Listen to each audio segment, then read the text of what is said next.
Good morning mga kasari! How's your day? So for today's video, pumunta pala tayo dito ngayon sa Maunlad.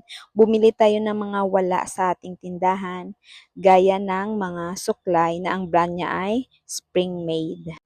Ito yung hinahanap ng mga customers natin dahil maganda yung quality niya at hindi masakit sa anit. Kaya bumili tayo ng 3 boxes. At dito naman na side, bumili tayo ng mga bulb 10 watts, 15 and 20 kasi naubusan na tayo mga kasari. Maraming naghahanap sa atin ng mga bulb kasi tuwing gabi sarado na yung mga hardware kaya dito sila pumupunta sa ating tindahan. At saka dito naman na side, nagbibinta tayo ng mga flashlight. So bumili ako ng ilan lamang, hindi naman masyadong marami yung binili natin pagkat malaki yung puhunan kaya tag 3 pieces lang every item. At dito naman na side, bumili tayo ng mga hanger. Kasi yung hanger na binibinta natin sa ating tindahan ay mga plastic. So, para maiba naman, bumili naman tayo ng alambre. Made of alambre. At dito naman na side, bumili tayo ng mga brush para sa paa, brush sa mga damit. So, ayan, isang basket at dumagdag pa tayo pahabol. Sa isang item, tag-anim lang naman yung kinukuha natin para ma-avail natin yung wholesale price. At dito naman ang mga side, dito yung mga hook pero hindi ako bumili kasi parang mahal sa kanila.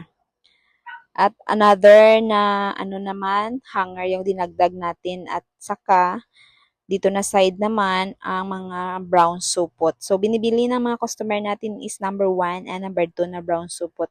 At saka cling wrap. Yan yung kinakover nila sa mga food trays. Maraming naghahanap niyan sa atin. At dito na side, bumili rin tayo ng dalawang klase ng calculator. Anim-anim lang yan. So, this time, dito na tayo sa counter. Magpa-account na tayo ng ating mga binili. So, buti naman at madali tayong natapos kasi minsan more than half hour ako makatapos dito. At saka bumili rin pala ako ng mga lata na alkansya. 3 piraso lang niyang mga kasari. And ang ating nabayaran is almost 6,100 plus yung ating nabayaran. Hindi ko na video yung ibang mga items kagaya ng mga ipit, mga at saka kung mga ano-ano pa dyan at iba pa. And dito naman na isang establishment, pumunta rin tayo at bumili ng mga flashlight na malalaki. Kasi doon sa Maunlad wala. So dito tayo sa Gent Marketing, mga malalaking mga padlock at saka inhaler. Yung inhaler mga kasari, yun yung syllable sa atin dahil mura lang kapag binili mo yan sa pharmacy. Yung inhaler nila is 65. Sa atin is 45 lang. So, yung nabayaran naman natin is 2,108. So, this time na pumasok na tayo dito sa isang mall sa kanilang grocery sa Mall of A Center Point. So, sa bahay, yung ginagamit namin na cooking oil is yung yung Clara. Minsan, UFC, pero try natin. At saka, may may pa-free.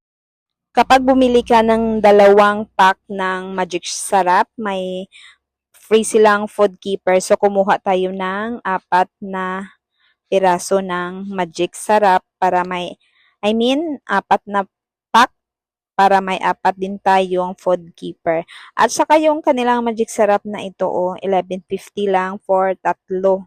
So, makasave ka pa. Ang tinda ko kasi ng isang Magic Sarap. Tsaka itong kopi ko, bibili ka ng 2 pack, may 2 free. At saka yung Nescafe nila, may free na mug. Maganda yung mug nila, yung kanilang free. At saka yung Alaska, bibili ka ng 9, may plus 3 sila. So, yung tinda ko ng Alaska is 10 pesos yung isa.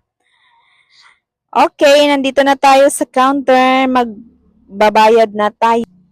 Nakatatlong pushcart tayo mga kasari. Ito pala yung Alaska, save 30 pesos.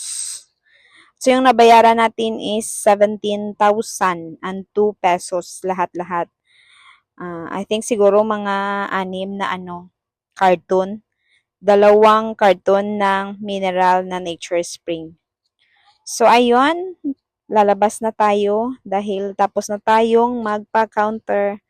It's time to go home. So, maraming salamat sa inyo sa patuloy na panonood sa aking Bambi Store TV.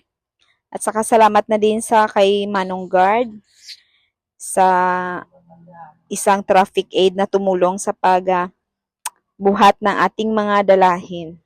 Please like, share, and subscribe.